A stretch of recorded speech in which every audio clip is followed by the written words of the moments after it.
Big boss मराठीच्या घरात राकेश बापट आणि विशाल कोटियनमध्ये मोठा वाद झाला। या वादानंतर विशाल कोटियनची PR टीम आता बाहेर सोशल मीडियावर राकेश बाबत काही षडयंत्र रचत आहे आणि याबद्दलच राकेशची बहीण शीतल बापट यांनी व्हिडिओ शेअर करत धक्कादायक खुलासा केला आहे। तर पहा त्यांचा हा व्हिडिओ।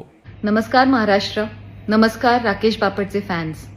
तुम्हाला सगळ्यांना माहितीच आहे, माझा भाऊ Rakesh Bigg Boss Marathi season 6च्या हाऊसमध्ये सध्या आहे। गेल्या काही दिवसात जे घडलंय ते अतिशय टोटली अनएक्सेप्टेबल आहे, ब्रीच ऑफ लीगल रूल्स आहे। त्याचा निषेध आम्ही अतिशय डिसेंटली नोंदवलेला आहे पुराव्यांसकट। आजच मी आता जिममधनं आले, मी सोशल मीडिया बघत होते तेव्हा लक्षात आलं की विशाल कोटियानची PR टीम काही व्हिडिओज आता बनवण्यात बिझी झाली आहे आणि ते शेअर करते। दोन गोष्टी मला त्यांना सांगायच्या आहेत। पहिली गोष्ट, पर्सनल लाईफबद्दल स्वतः बोलणं, शेअर करणं हे प्रत्येक कॉन्टेस्टंटनी कुठल्या ना कुठल्या पॉईंटवरती केलेलं आहे।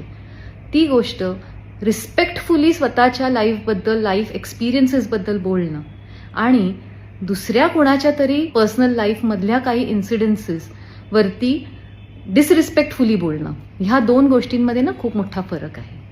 आणि हे बिग बॉसचं बेसिक टर्म्स आहेत की तुम्ही फक्त गेम पुरता बोला, गेम पुरता बोला। तुम्ही नाही आवडते कोणी कंटेस्टंट वोट आउट करा, काय जे असेल ते, पण त्या गेम पुरता, गेमच्या बाहेरच्या कुठल्याही व्यक्तींची नावं स्वतःबद्दल तुम्ही बोलू शकता पण इतरांबद्दल तुम्ही बोलणं अलाउड नाहीये आणि हे ॲब्सोल्युटली व्हायलेशन आहे। ते बोलून सुद्धा नंतर व्हायलन्स तुम्ही प्रोवोक करणं, अंगावर धावून जाणं, हे तर परत रूलमध्ये बसत नाहीये। सगळं ऑन कॅमेरा आहे, जे ऑन कॅमेरा आहे त्याच्यावरती या एका इश्यूवरती आम्ही बोललेलो आहोत आणि तेवढंच बोललोय कारण राकेश इथे नाहीये to defend the people in his life. तो तिथे करतोच आहे आतमध्ये, पण आता तो बाहेर नसल्यामुळे आम्हाला हे सगळं बोलायला लागतंय। दुसरे काही व्हिडिओज मी असे बघतीये की ज्याच्यामध्ये ही टीम ना बाहेरच्या व्यक्तींना, अजून सुद्धा बाहेरच्या आणि जुन्या काही असोसिएट्सना, प्रोफेशनल, त्यांनाही ह्याच्यामध्ये त्यांचे स्निपेट्स आणि त्यांचे व्हिडिओज वापरतात विदाऊट एनीबडीज कन्सेंट। हे साफ चुकीचं आहे। चूक झालीये तर एक्सेप्ट करा ग्रेसफुली। त्या चुकीला जस्टिफाय करण्यामध्ये आतमध्ये जी चूक झाली आहे ती सेम चूक तुम्ही करताय।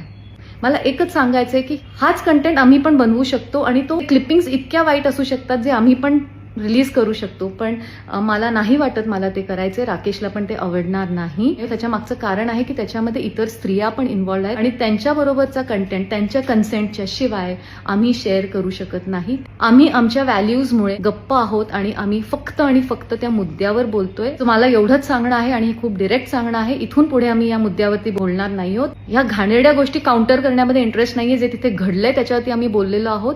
हे महाराष्ट्राला माहिती आहे, हे ऑडियन्स सुज्ञ आहे। माझं परत एकदा रितेश देशमुख आणि बिग बॉस शोला I have to bring this to your notice that this is not acceptable, this is not done. आणि जे त्याच्या पलीकडे बाहेर चाललेलं आहे ते तर अजिबातच एक्सेप्टेड नाहीये। ट्रोलिंग करा, काहीही करा, आय डोंट केअर, पण जे चुकीचं आहे ते चुकीचंच आहे आणि ते चुकीचंच राहणार आहे, हे लक्षात राहू दे।